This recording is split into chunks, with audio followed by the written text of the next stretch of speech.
BJP नेता सजाद कहते हैं चुनाव आयोग बहाना है, अपने आप को हार से बचाना है, बहाना बनाना है, इसलिए संवैधानिक संस्थाओं पर निशाना है। राहुल गांधी एक हकदार वंशवादी हैं। वह सोचते हैं कि उनकी पारिवारिक संस्थाएं लोकतांत्रिक संस्थाओं से ऊपर है। राहुल गांधी जानते हैं कि वह आने वाला चुनाव भी हार जाएंगे, इसलिए वह पहले से ही बहाना तैयार कर रहे हैं। शैतान धर्म का पाठ पढ़ा रहा है। लोकसभा एलओपी और कांग्रेस सांसद राहुल गांधी की ट्वीट पर पूनेवाला आतंकियों से की जयराम रमेश ने। अब संवैधानिक संस्थाओं की बारी है और ये जो राहुल गांधी एंटाइटल्ड डायनेस्ट है, इनको लगता है इनका पारिवारिक इंस्टीट्यूशन डेमोक्रेटिक इंस्टीट्यूशन के ऊपर है।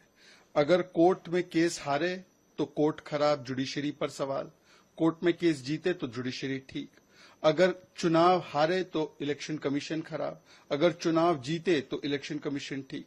ये इलेक्शन कमीशन के द्वारा कराए गए चुनाव तेलंगाना में ठीक होते हैं, कर्नाटका में ठीक होते हैं, हिमाचल प्रदेश में ठीक होते हैं, आम आदमी पार्टी पंजाब में जीते वहां ठीक होते हैं, बंगाल में तृणमूल कांग्रेस जीते वहां ठीक होते हैं, जम्मू कश्मीर में कोई जीते वो ठीक होता है, झारखंड में एलआई पार्टनर जीते वो ठीक होते हैं, महाराष्ट्र और हरियाणा में गड़बड़ हो जाते हैं।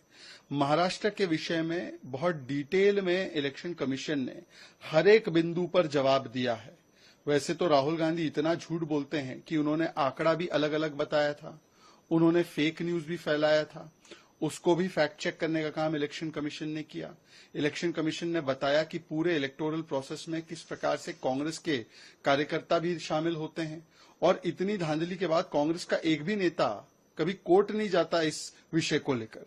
तो इसी से पता चलता है कि केवल संवैधानिक संस्थाओं पर प्रश्न चिन्ह खड़ा करना। और ये देखिए, राहुल गांधी ने तो बोला ही है कि फाइटिंग इंडियन स्टेट मेरा एजेंडा है।